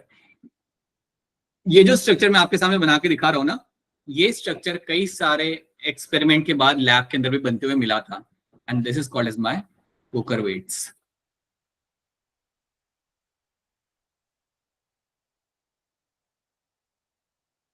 अब कोकर वेट्स जो आपका यहाँ पे, जो आपका टर्म यहाँ पे आपको मिल रहा है, ये term is given to a molecule which has the outer covering of a thin film of water, और अंदर आपको यहाँ पे मिल रहा है आपके यहाँ पे ऑर्गेनिक मॉलिक्यूल्स। अब अंदर आपको ऑर्गेनिक मॉलिक्यूल्स आपको यहाँ पे मिल जाए, बाहर है आपकी एक थिन फिल्म ऑफ वाटर जो इनको यहाँ पे आउटर कवरिंग आपके यहाँ पे बना रही है। इसको हम लिविंग सेल नहीं बोल सकते हैं। क्यों नहीं बोल सकते? बिकॉज आउटर कवरिंग आपके यहाँ पे पानी की बनी हुई है, क्योंकि आपकी आउटर कवरिंग पानी की बनी हुई है, इसलिए हम इसे यहाँ पे लिविंग सेल नहीं बोल सकते। लेकिन ऐसे स्ट्रक्चर्स आपको बनते हुए मिले थे, और काफी लोग ऐसे स्ट्रक्चर्स को बोलते थे वहां पे as a primitive cell. Initially they were calling them as a primitive cell, but in a real sense ये यहाँ पे सेल नहीं है। रियल सेंस में ये मेरा यहाँ पे सेल नहीं है। क्यों ये सेल नहीं है? बिकॉज आउटर कवरिंग मेरे यहाँ पे पानी की है, और क्योंकि अगर मेरी आउटर कवरिंग पानी की है, तो आप यहाँ पे एक्सपेक्ट नहीं कर सकते कि यहाँ पे एक नॉर्मल सेल डिवीजन होगा। यहाँ पे एक नॉर्मल सेल की तरह डिवीजन हो भी नहीं सकता कभी भी, राइट। सो कोकर वेट्स जो मैं यहाँ पे आपको यहाँ पे टर्म लिखा हुआ है, याद रखना, इनको हम इवन कहते हैं as a primitive cell, right. इनको हम इवन बोलते हैं एज अ प्रिमिटिव सेल, जो लोग which we have seen forming in the labs, which you find forming in the labs. So जब भी आपके सामने ये कोकर वेट्स वाला आपका टर्म्स आएगा, तो याद रखना, you will find it will have the outer covering of thin film of water, और बीच में आपको यहाँ पे मिलेंगे आपके यहाँ पे organic molecules. Number of organic molecules will find in the centre. तो ये एक चीज आपको यहाँ पे याद रखनी है। क्या ये बात आप सबको यहाँ पे समझ आ रही है? Is this clear to all of you? Yes, sir. Yes sir. मैं लिविंग सेल नहीं कह सकता। क्यों नहीं कह सकता? Because you have outer thin film of water, membrane नहीं है मेरे पास, I have a thin film of water over here, इसलिए मैं इसे यहाँ पे लिविंग सेल यहाँ पे नहीं बोल सकता, right. So this is something you have to, ये टर्म आपको यहाँ पे याद रखना है, ओके। तो अभी भी मेरा इन अ रियल सेंस एक प्रिमिटिव सेल मेरा बना नहीं है। मेरा प्रिमिटिव सेल अभी बनेगा, अभी तक वो बना नहीं है, तो अभी हमसे बनाएंगे, बट वो तो हम बाद में बना लेंगे। पहले ये बताओ कि ये आपको यहाँ पे क्लियर है? So these are the thing which should be clear to you. याद रखना, अभी हमें करना क्या है यहाँ पे, we have to make a primitive cell. I have to make a small primitive cell over here, फिर वहां से आपकी कहानी आगे बढ़ेगी, राइट। फिर हम वहां से रॉबर्ट उसे समझ पाएंगे, ओके। तो अभी के लिए आप इतनी चीज यहाँ पे याद रखो, जो भी आपको बताया गया ना, इतना जितना मैंने यहाँ पे कवर किया है, उसका एनसीईआरटी एक बार पढ़ जाना। Just read NCERT till then.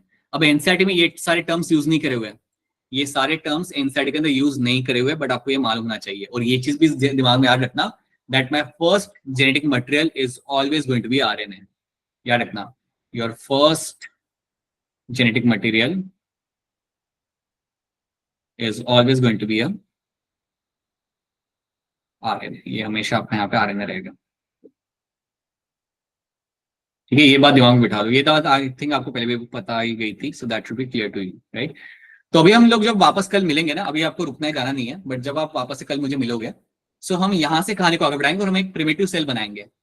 एक बार प्रिमिटिव सेल बन गया, राइट, उसके बाद हमें ज्यादा कुछ नहीं उसमें देखना कि उसके बाद क्या होता है क्या नहीं होता, हमें उस थोड़ा सा आगे बढ़ेंगे और उसके बाद उसे खत्म कर देंगे, बस that's it. We just have to make one first primitive cell, हमें एक बनाना है हमारा यहाँ पे, एंड देन हमें ये बताना है कि उसमें से बनेगा मेरा यहाँ पे prokaryotic cell.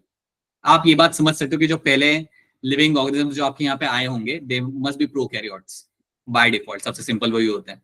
So that is something we have to form. एक बार वो हो गया, then we can move on to the next topic of the evolution, क्योंकि हमें डिटेल में नहीं सीखना कि उस बैक्टीरिया में से मेरा एलिफेंट कैसे बना, वो में नहीं देखना। We just have to form the first primitive prokaryotic cell and then we can move on to the next topic. इतना ही तुम्हें नीट के कॉन्टेक्स्ट में याद रखना है, लेकिन जो बताया जा रहा है उसको आप यहाँ पे याद रखना, ठीक है। अब बताइए मोनिका, क्या सवाल था आपका, बोलिए। सर डार्क टार वाला समझ नहीं आया। कौन सा वाला? डार्क टार टार वाला। की वो टार मतलब Yes, यहाँ पे sir. क्या हो रहा है ना, बेसिकली आपके यहाँ पे टार मतलब it is a mixture where you have water plus number of molecules over there, number of organic molecules over there, उसको हम बोलते हैं यहाँ पे टार। तो जब आपने ये रन किया, जो आपने पूरा मिलर एक्सपेरिमेंट आपने रन किया 1 हफ्ते के लिए, तो आपका यहाँ पे क्या था, व्हाट वाज हैपनिंग, कि आपके यहाँ पे रेनफॉल वाली कंडीशन भी आपके यहाँ पे थी। मतलब आपका यहाँ पे पानी यहाँ से ऊपर जा रहा था, यहाँ पे स्पार्क क्रिएट हो रहा था, and then again after condenser was doing the role of the what rain does, cooling कर रहा था वो पानी को, और वो वापस आ रहा था नीचे, इकट्ठा हो रहा था यहाँ पे। अब ये जो एरिया है ना जिसे हम कलेक्टिंग ट्रैप करें, आप इसे इमेजिन करो as a ocean. So ocean के अंदर आपका पानी यहाँ पे इकट्ठा हो रहा है, और इस पानी के अंदर आपको क्या मिलेगा, you will have the mixture of all those things जो हमने पहले डिस्कस की थी, methane, ammonia, water vapour, H2 gas, right, everything का मिक्सचर यहाँ पे in the form of the salt was coming in the tar. अब ये जो बेटा आपका टार है ना, टार डार्क क्यों हुआ, आपका ये जो पानी इकट्ठा यहाँ पे हो रहा है, ये डार्क यहाँ पे क्यों हुआ, क्यों हम इसे यहाँ पे डार्क टार करें, बिकॉज इसके अंदर कई सारे मेरे ऑर्गेनिक मॉलिक्यूल्स मेरे यहाँ पे बन चुके थे। और वो क्या थे मेरे organic molecules, they were my glycine, alanine and aspartic acid. This 3 things were very clearly seen in that particular tar, और इसलिए वो जो टार है ना, वो आपका थोड़ा ब्लैकिश कलर का हो गया था वहां पे, because of the accumulation of the organic molecules over there, right. अब जनरली हम जब बात करते हैं तो हम इन तीनों की बात करते हैं, क्योंकि ये मेरे अमान एसिड है जो मुझे यहाँ पे मिले थे। इसके अलावा number of unuseful organic matter was getting accumulated over there, लेकिन वो हमारे काम का है नहीं, इसलिए हम उस बारे में बात नहीं करते हैं। बट याद रखना, the tar got accumulated because of all the chemical reaction happening with in this molecules in सबके बीच में, और उसके वजह से आपको ये डार्क कलर का मटेरियल आपको यहाँ पे मिला था। मोनिका समझ आ रही है मैं क्या कह रहा हूँ? Yes sir.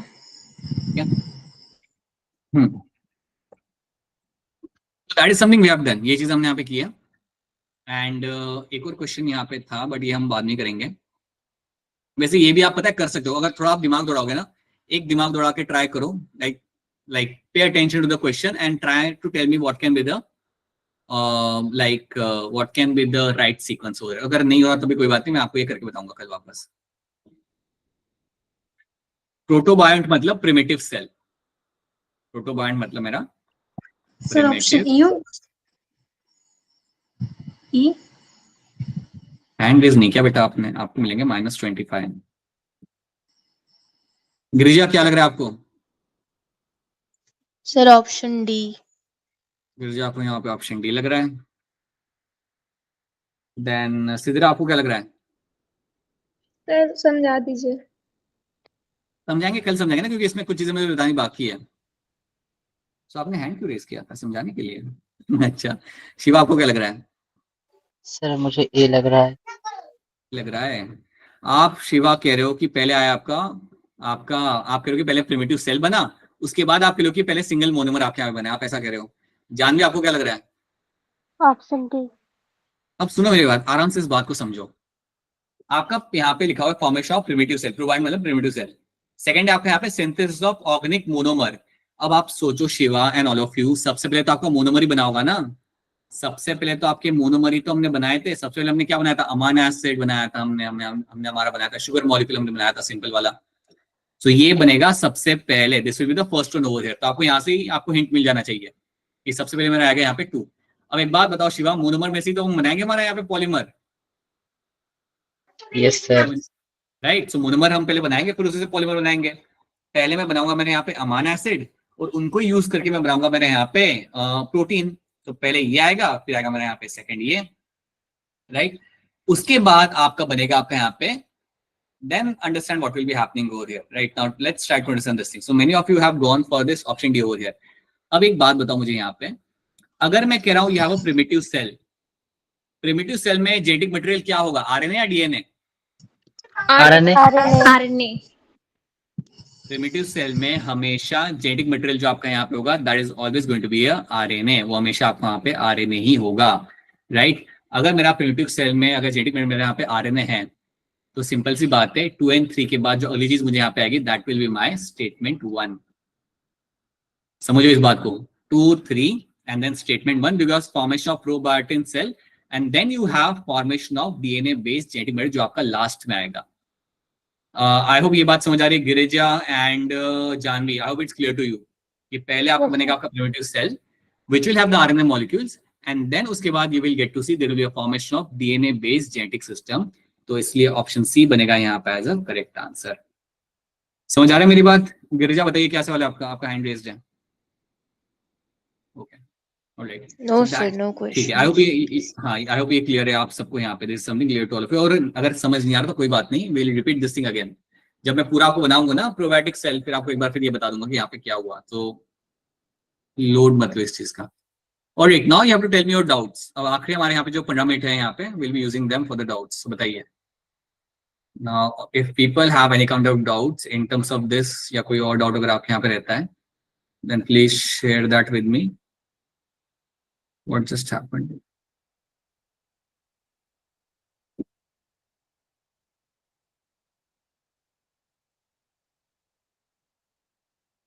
सर थोड़े जेनेटिक वाले चैप्टर के और क्वेश्चंस भेज देना। हाँ मैं भेज दूंगा, या राइट, ओके सर। तो लाइव शेयर दैट कर दी। हाँ और बताइए बेटा, और क्या डाउट्स है आपके, बताइए। हाँ एनसाइड में थ्योरीज आपकी स्कैटर्ड है, लेकिन मैंने यहाँ पे आपको मिक्स करके बता दिया ना, so you just pay attention to that, ठीक है। सो जस्ट फॉलो दोस, क्योंकि स्पॉन्टेनियस जो आती है ना थ्योरी, नहीं थ्योरी ऑफ स्पेशल क्रिएशन वो आपकी बाद में आ रही है, उसके अंदर इज कमिंग काफी लेट, तो आप पहले ही उसे देख लो, क्योंकि वैसे वो कोई काम की है नहीं, ठीक है। चलो गिरिजा को मालूम था कि ऑस्ट्रेलिया में आता है Sydney, alright. So what did we do before theories? Theories के पहले हमने किया था यहाँ पे कि आपका गैलेक्सी कैसे बना था, गैलेक्सी आपका बना कैसा था, that is something we have seen. How the galaxy was formed is something we have seen before that. कि आपकी गैलेक्सी बनी थी, आपकी एक बिग बैंग से आपकी गैलेक्सी वहां पे बनी थी, राइट। यूनिवर्स बना था, सॉरी आपका पहले यूनिवर्स बना था आपका बिग बैंग के बाद, और उस यूनिवर्स के अंदर आपकी कई सारी गैलेक्सीज बनी थी, राइट। और हमारी ये उसके अंदर से हमारी Milky Way, so that is something we have seen and then we have move on to the theories, ठीक है। और बताइए क्या सवाल है आपका? शिवा कहाँ गया? शिवा आप अपना जो डाउट था ना वो एक बार मुझे आप व्हाट्सएप कर देना, राइट। जो क्वेश्चन समझ जाए, स्टेटमेंट समझ जाए, मैं उसको वहां पे रिजॉल्व कर दूंगा, ठीक है। जो स्टेटमेंट उसके अंदर, राइट। सर आपकी कोई एक्टिविटी स्टार्ट की हो? नहीं मैंने कोई एक्टिविटी स्टार्ट नहीं की थी। और बताइए और क्या सवाल है आपके, बताइए। This is a session where you can ask your doubts, so बताइए क्या डाउट्स आपके। एंड ये चैप्टर लाइक आज जो आपने सीखा वो समझ लेना एक बार इनसाइड में से, कल से थोड़ा और इंटरेस्टिंग हो जाएगा, it will be much more interesting to understand those theories. वो टाइम पे कुछ था नहीं ना गिरिजा, लाइक इतना अभी अपन ऐसा बोल सकते कौन बिलीव करता होगा ये सब, राइट। लेकिन वो टाइम पे people were like, right, they would simply believe those things ना, कोई ज्यादा सोचता नहीं था, जबकि तब सोचना चाहिए था, काफी फ्री टाइम होता था। बल्कि आज के टाइम पे आई वुड से कि लोगों ने बिलीव करना चाहिए, people are occupied in so many other things, right. So yeah that's the thing. और बताइए यार, tell us something about your queries, not yeah what's happening in your life, but यार बताइए कोई क्वेरी हो तो। अच्छा अभी देखो चैप्टर आ रहा है आपके यहाँ पे प्रिंसिपल ऑफ इनहेरिटेंस वाला, राइट। उसके क्वेश्चंस लगाना चालू कर दो सारे बच्चे, वहां पे क्वेश्चंस एक बार लगाना वहां पे चालू करिए। और जो 2 चैप्टर दिए थे आज मैं और 2 चैप्टर देने वाला हूँ आप लोग के साथ, एक तो प्लान किंगडम वाला और एनिमल किंगडम वाला। जो पुराना दिया था आई होप सबने किया होगा, कुछ तो किया होगा, certain number of question you must have solved. Shiva क्या है नहीं किया उसके अंदर, सेल और सेल साइकिल वाला? नो सर, लास्ट वीक का सब बैकलॉग रिवाइज कर रहा था और उसके नोट्स बनाए। 11 का भी देखना पड़ेगा ना शिवा थोड़ा बहुत। सर अब क्लियर हो चुका है, अब से ट्राई कर लूंगा सर, अब बैकलॉग क्लियर है थोड़ा सर। थोड़ा करके करो, मैं नहीं कह रहा कि एक टाइम पे सारा सारा करो, बस take your time and then try to complete them. Evolution of a life form वाली थ्योरी पूरी पढ़नी है एनसीईआरटी से। एवोल्यूशन ऑफ लाइफ फॉर्म में एवोल्यूशन वाला पार्ट ना हम ही आपको पढ़ाएंगे सही से, राइट। एवोल्यूशन में है क्या ना बेटा, अगर आप एनसीईआरटी से पढ़ रहे हो तो आपको चीजें रट सकते हो, समझ नहीं सकते, या समझना उस वहां से थोड़ा मुश्किल होता है। So we will give you few examples. एक बार आपको 2-3 एग्जांपल मैंने आपको सिखा दिया ना, उसके बाद एवोल्यूशन समझना आपके लिए काफी आसान हो जाएगा, और I would say it becomes much more digestible, right. So that's what we will do. So हम आपको 2-3 थ्योरीज के एग्जांपल देंगे, and then when you go back and solve any kind of question, तो आपके लिए it is a piece of cake for you. That's how it is going to be. So evolution is all about example. Once you understand the example, everything starts falling in place for you. उसके बाद आपके environment में क्या हो रहा है वो भी आप समझ पा रहे हो कि ऐसा क्यों हो रहा है। So that is the best part of evolution, because it's a very real thing, right. You don't have to go under the microscope to understand everything. So एक बढ़िया चीज होती है एवोल्यूशन को लेकर, काफी इंटरेस्टिंग है अगर इसको आप आराम से सुकून से पढ़ते हो तो। बट हाँ, आराम से पढ़ने का टाइम नहीं हमारे पास यार, राइट। सो या other people having any kind of doubt, please go and ask your doubts. आपने जो असाइनमेंट सॉल्व किया, अगर उसमें कोई डाउट हो तो बताइए। So I'll be sharing with you the assignment for this the last chapter as well.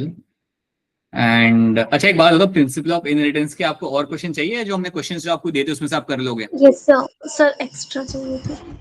तो बेटा मॉड्यूल यूज कर लो ना, मॉड्यूल में से कर लो। मोनिका क्या पर वो कहते हो? कर लिए मॉड्यूल हैं। अरे अवंतिका जो दूसरा मॉड्यूल है, ब्लू कलर का जो मॉड्यूल है, उसमें से कर लो। Yes sir. 2 है ना मॉड्यूल बेटा, एक तो मॉड्यूल वो है जिसके अंदर थ्योरी भी है प्लस क्वेश्चंस भी है, उसमें भी Yes. बहुत सारे क्वेश्चन है, राइट। और दूसरा मॉड्यूल आपका कौन सा है जो आपका सिर्फ क्वेश्चंस वाला मॉड्यूल है?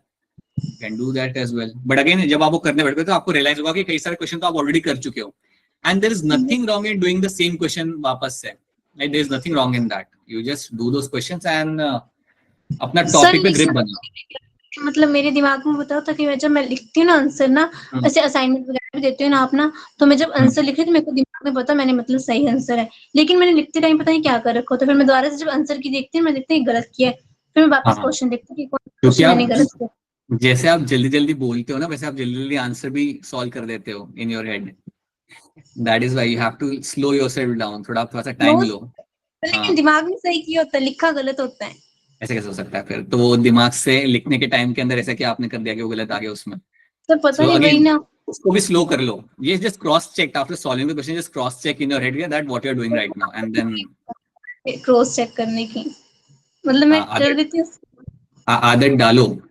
आईजीएमसी में जाना है तो आदत डालो, राइट। सिंपल, वो करना पड़ेगा अपने को यहाँ पे। यू कैन नॉट डायरेक्टली वहां पे आंसर नहीं डाल सकते ना आप, बिकॉज उससे क्या होता है ना, कई बार अभी देखो आपके 130 मार्क्स आए, क्वेश्चन यहाँ पे याद है कि 30 मार्क्स गए कहाँ पे? ये पेपर तो कोई ज्यादा रॉकेट साइंस वाला था नहीं, it was a very simple तो पेपर, वो राइट। कितने था इस बार? तो मैंने सोचा था मेरी 150 प्लस आएंगे, लेकिन वही तो, कुछ भी नहीं होता बेटा पेपर जो भी आप कर रहे कुछ भी नहीं उसके अंदर, बल्कि मुझे बोलना चाहिए to them to make some difficult paper, but you make life difficult for yourself for no reason, so that's not going to be helpful. हाँ जी बेटा, बाय सुधरा बाय। सो वो थोड़ा देखो बेटा, वो थोड़ा देखना पड़ेगा, and I will have a word with the team about that paper को लेके। So yeah bye Janvi bye. Sir recording कब मिलेगी मुझे? स्क्रीन शो नहीं। रिकॉर्डिंग बेटा आपकी आती है ये हमेशा अगले दिन सुबह, you will get a recording, right. अगले दिन सुबह आप वो लिंक, आपका जो पास ड्राइव का लिंक है ना, वहां पे जाकर अगर आप चेक करोगे तो आपको मिल जाएगा, विल सी फाइंड दैट, ठीक है। सो या बाय। नो क्वेश्चंस क्या? अच्छा, you just waited for like okay alright people. So yeah bye sir. Bye बेटा, बाय बाय एवरीवन। चलो बाय, गुड नाइट।